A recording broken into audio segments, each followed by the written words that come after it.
Hola amigos, ¿qué tal? Stu here from Spain Speaks with an update video today. We'll have a bit of a chat about what's going on around the country. We'll go into the press and take a look what is happening there today. We'll also go into the comment section and take a look at what is happening there also. Now, the situation in Afghanistan is dominating headlines in the Spanish press today. Spain is trying to evacuate the last remaining staff that it has in that country, and I think they've sent a couple of planes to try to bring them back. I think I read yesterday that there's still a handful of diplomatic staff left in Afghanistan, and they're also going to bring back around 100 of the locals who are helping them out there with things like translation and other services. So Spain's scrambling, as are other nations, to get their diplomats and nationals out of Afghanistan.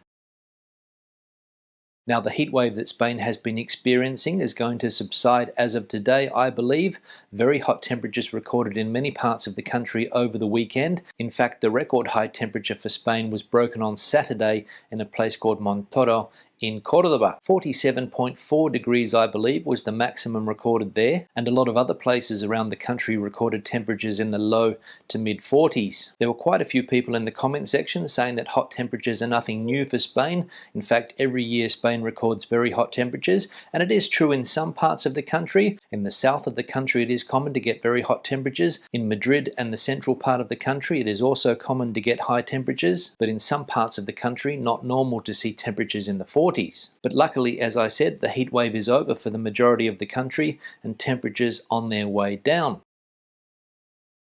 Now, the autonomous community of Galicia made headlines yesterday for two reasons. One reason is because it's one of the coolest places in Spain at the moment. Lots of people from the central parts of Spain have headed to Galicia to escape the heat. And Galicia also made headlines yesterday because the High Court there ruled that the government is not able to make COVID certificates mandatory to access bars and restaurants and other public spaces. So, what does this court decision in Galicia mean? Well, it means that the Galician government is going to bring back restrictions when it comes to opening times and how many people can access the interior parts of bars and restaurants. And apparently these new restrictions are going to start tomorrow in Galicia. So a step backwards for the hospitality industry in that part of Spain.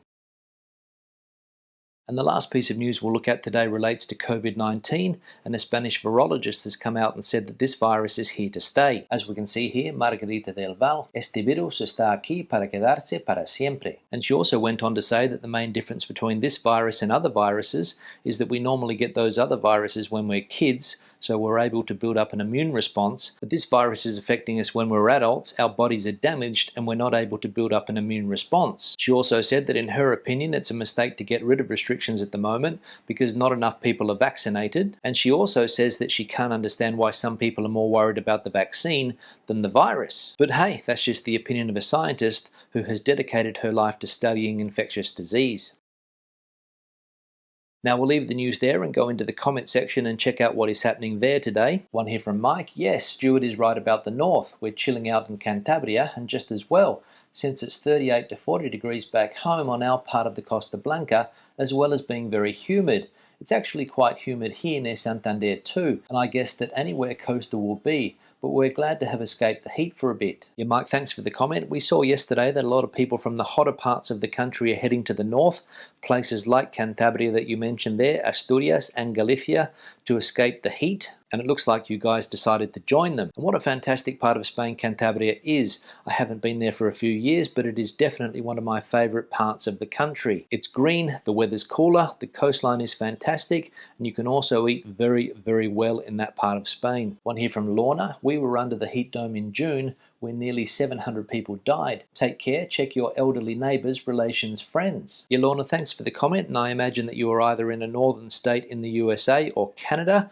where you guys had a serious heat wave a few months ago. Extreme temperatures recorded there, and a weather phenomenon known as the heat dome. And as you mentioned in the comment, nearly 700 people unfortunately losing their lives. And some good advice there to check up on the elderly, because as we know, they can suffer when it starts to get very, very hot. One here from Tony, doing a 5-week trip into Spain and across to Mallorca via Barcelona and return to Valencia, then up to the Cantabrian region. Could you give us the web address so I can check on the COVID levels as we move around? I think it is sensible to know the background levels in each region we travel in and so adjust our precautions to match. You really give good info. Thanks. Yeah, Tony, thanks for the comment, and good to see that you find the videos useful. And that's some trip you've got planned. Barcelona, Mallorca, Valencia, and then up to Cantabria. And if you want to keep up to date with the COVID levels as you move around the country, check out this link below. So good luck with your trip around Spain. I hope things go well and you enjoy the country. One here from Dirk. Next Friday, my daughter of 12 gets her first jab with Pfizer.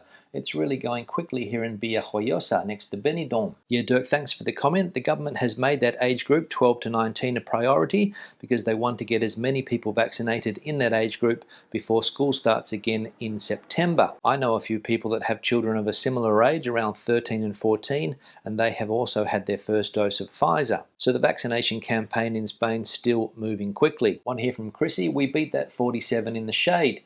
50 in full sun, Salar near Granada. Yeah, Chrissy, thanks for the comment, and I have seen a few of your comments in recent times saying that it is very hot in that part of the world down there in Granada. 47 degrees in the shade, 50 in the sun, and there have been a lot of high temperatures recorded in some parts of Andalusia. The record, as I mentioned earlier, 47.4 degrees recorded in Cordoba, and quite a few other places recording temperatures around the 45, 46 and 47 degree mark. And the only thing that I can say is thank goodness I am not there. And finally, one here from Jane. COVID transmission works both ways. Neighbours arrived from UK and within a week tested positive. Thank you for your informative videos. Yeah, Jane, thanks for the comment. Obviously referring to a news headline that we saw yesterday from the iNews website, I believe, saying that people returning to the UK from Spain are testing positive. Around 2.7% of people, I think it was. And that publication hinting at the fact that maybe Spain will go on the red list as a result. But you're right, it works both ways. People from the UK travelling to Spain testing positive,